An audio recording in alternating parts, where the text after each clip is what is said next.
I think it's very concerning that she's watching Game of Thrones. Oh, I heard that line just when we were watching it earlier, and I thought the same thing. She said, I've seen worse. There's so much worse in that show. Yeah, Game of Thrones. You'll learn everything in that show. Yeah, no, it's. I just thought that was like a questionable parenting move. Yeah.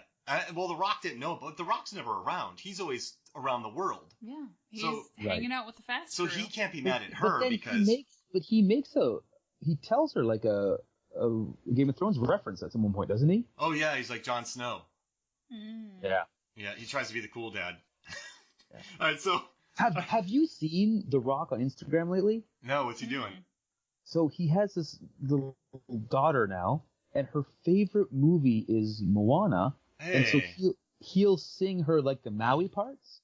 Aww. And she's like, Dad, you almost do it as good as Maui. She has no idea that he's Maui. And so he's like, my daughter's biggest hero right now is Maui, but I can't tell her it's me because it'll like shatter her childhood. So he's like this dilemma online about like, can he tell his daughter who he is?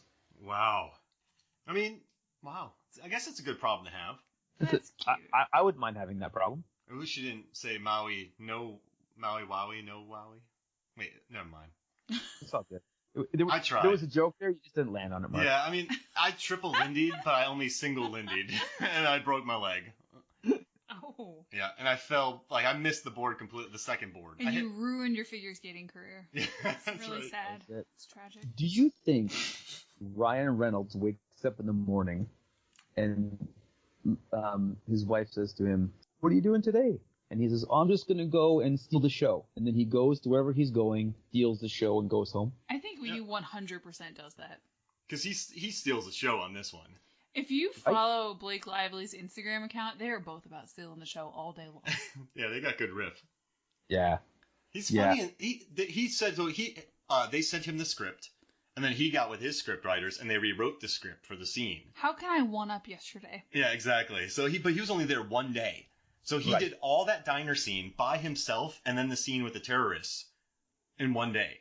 So I can see it. It's not really that much footage. Well, I guess the shot they did did a single on him, so it's just him saying stupid stuff. Like I guess it's not much. And Ryan Reynolds is a pro, and you don't really tell Ryan Reynolds what to do. And Leitch had worked with him before. I'm almost convinced that the Rock tattoo he was wearing was just him in the morning doing it with a Sharpie and showed up like that. Yeah, because that wasn't in the script. You know that was all Reynolds. It couldn't have been in the script. I love that scene. Oh my gosh. That's a lot of work to look just like The Rock. That tattoo. It is. I think it's very disturbing because it feels back to the single white male comment. Like he's been just stalking him for ages. You know, scrolling through maybe Hobbs' Instagram account, sees the shirtless picture at the beach. He's liking it. He likes everything. Takes it to the tattoo artist or takes it upon himself. He leaves a comment on every single social media post that Hobbs has. Oh, for sure. So we, I go to a summer camp up north every summer, and I like speak for a week and do the music and whatnot. And so one of the staff there, he's this guy named Schmidt. That's like what we call him. His real name is John Anderson. But we play a game called bucket ball, which is essentially basketball in the lake. So you go to the lake. It's basketball. There's 2 baskets on the dock, and it's full tackle. Shallow lake, or are you wading? Yeah, it's like up to your knees. You kind of run around in the shallow end of the lake, and it's like a sandy bottom, so it's infinite, but it's full tackle. It's nuts. It's the best game in the world. Mark, you would love it. And so the LITs one year, who are the leaders in training, they play against the staff, and so one of them was like, "Hey." Because I was drawing, like, as I would speak, I'd draw pictures and do poster art and stuff. They were like, "Can you paint us war paint for our bucket ball game?" And I was like, "Yeah." So I just started painting these dudes up. And then John Anderson, Schmidt, came to me and he was like, "I need to look very intimidating for the bucket ball game later today." So I took a Sharpie and I gave him the Rock's tattoo, a la Ryan Reynolds with a Sharpie. And he loved it until he woke up the next day and all of his sheets were black because he didn't shower before he went to bed. He was just sweaty and covered in Sharpie, and it just made everything black. Oh, no. So his whole summer was all Sharpied up. I have a question. Who wins, right? Who wins? Yeah. Your group of bucket ballers or Hobbs' family at the end? They're all ready to battle. So you guys square off. Who wins? I think the bucket ballers, because they're battling against water. That's tough. Yeah. I I played water polo, and those guys must be tough. Yeah, would you guys outlast Hobbs and his family? I think the bucket ballers would come out strong. Yeah. Very quick. They would not. They don't have the endurance of the Samoas. Yeah. So it would be they'd have a really good 6 seconds, and then it would just all go downhill from there. Yeah, literally down the hill, on a chain, on a helicopter, like off a cliff. Off a cliff. I gotta say, in this movie, they had Hobbs recreating what Captain America does, but Here worse. Here we go. Now, what? So, all right, remember in Captain America: Civil War? Did you say but worse? Yeah. So Captain America is holding on to a stationary pole in Captain America, and he's grabbing a helicopter, and he's like, ah! In this one, Dwayne Johnson is holding on to a vehicle and a rope or like a chain. A chain attached to a helicopter. And he's holding an Apache helicopter. a legit helicopter. That's why it's science fiction. He's in a movie. So Captain America was stationary, and it takes an immense feat of strength by a super soldier. Hobbs is a dude in a moving vehicle grabbing to a chain and another thing. If this was like, okay, this obviously isn't real life, but he would look like the Black Knight from Monty Python and the Holy Grail. His arms would be gone. They would be no more. So is he, okay, how strong is Hobbs? Is Hobbs human? Well, a little known fact, Mark, is that people on the island of Samoa spend their formative years training by throwing chains from one car to another car. Because they were very good at it. So they link up. And that motion of throwing chains builds an incredible amount of strength that helps you hold on to helicopters. So the logic is there. So what you don't know about Captain America is that the serum they used on him was actually distilled from the blood of Samoans. Yeah, 100%. Explained. So he's... Yeah. I mean, but you know what, though? You watch that scene and you just kind of love it. I don't know. You just... When I watch Hobbs and Shaw for the first time, that's not the thought that crossed my mind. It was probably like the 4th time I watched it. I think I was cheering the whole movie. Yeah, because look what he's like... I don't know. I dig it. I like the EMP plan. I like that everything was they had the technology. The Samoans were very analog. I dug that final fight scene. I mean, Cliff Curtis has never been bad at anything. No. So do you think that in the next movie, Vin Diesel and the boys are going to end up at the Hobbs custom shop?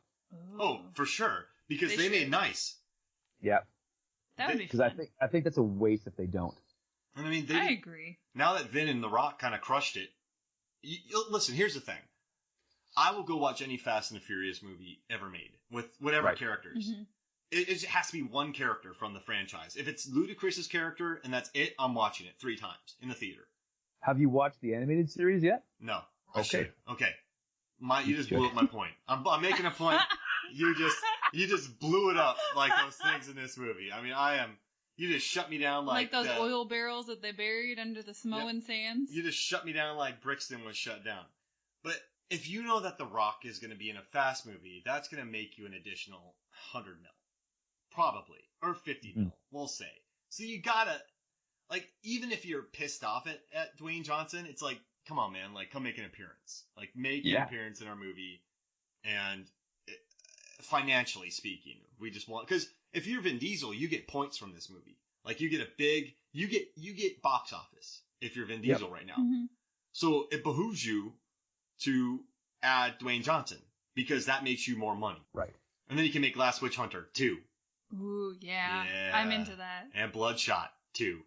Oh, Bloodshot. The flower fight is so fun. Have you seen Bloodshot yet, Adam? I haven't. So it was on my list of things to do, but then the world stopped. Yeah. It is. We love that movie. I am a big Bloodshotter. But no, I mean, I don't know. Bring him in, but our last movie before everything went kaput, where I was like, oh, I could go see Bloodshot today, but I instead took my kids to go see My Spy. Oh, how was that? It's adorable. Is that the Will Smith one? No, that's the Batista one. Oh, Batista. What's the firefighter one? Oh, that's John Cena. Yeah. So it's Batista, and then like he's a CIA agent, and then there's a girl in it, and it's kind of like Cop and a Half, but with CIA and Batista.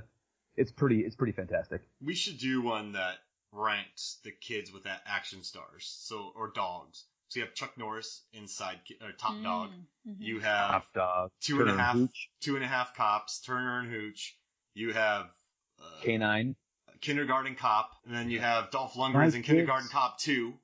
My kids watched Kindergarten Cop for the first time last week. The Pacifier. How they like it? They watched it again the next day. Nice. Loved it. It's like you have to survive that if you're an action star for some reason. I don't know why. Yeah. All right, so what else? We have not talked about a lot in this movie, but okay. We haven't talked about the airplane ride in this special guest appearance. What about Franz Gruber? Oh, okay, so all the airport things. Okay. So the secret identities. Yeah, so Mike Oxmall and Franz Gruber. Mike Oxmall, you are under arrest. I go by Michael. Yeah.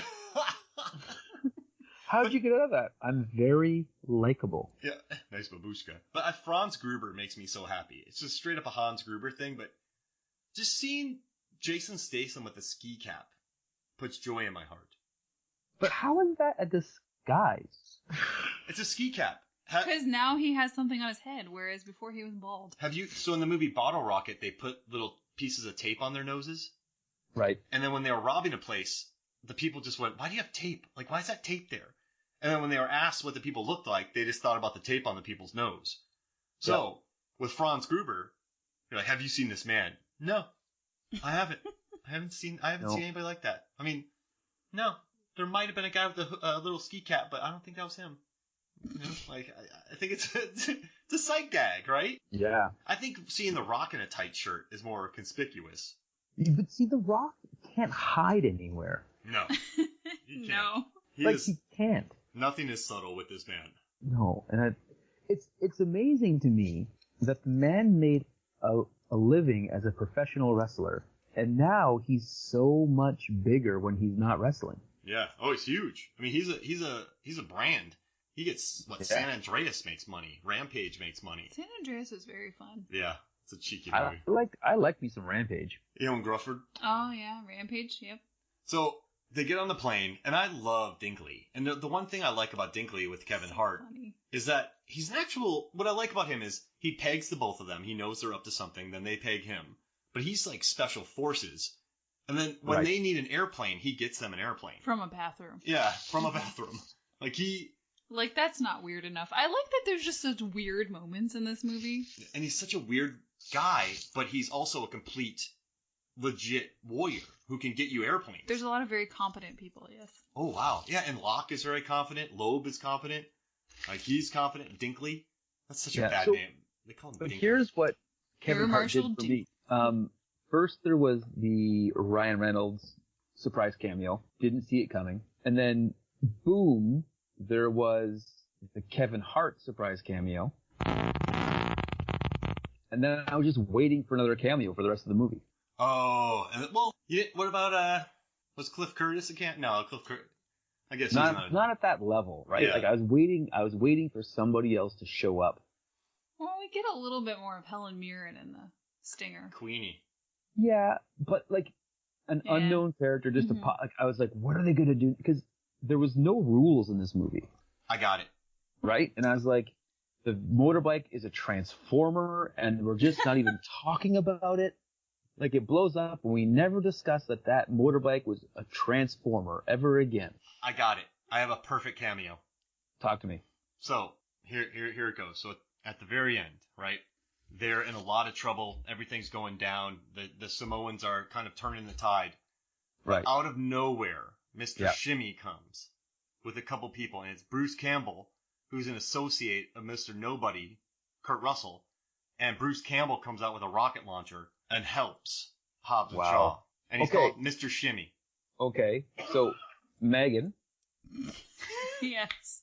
You be the judge of this. So you're the studio exec, and there's two guys bringing you ideas here. Okay, all right. And one is the Bruce Campbell idea. Pitch me. No, it's the Mr. Shimmy. You got to sell it, man. You're underselling my idea, man. I'm getting passionate. Hey, listen, you've had your time. Let Mr. Hodges go. Hey. End of the movie. Hobbs is back with his daughter. It's a pan out, and we see a grizzled Hulk Hogan glaring at The Rock. And it turns out that he is also a Shaw. What? Oh man. Oh wait. He's the father. He's Queenie's like lover that these children came from. Oh my gosh. Okay, I'm gonna pitch another one.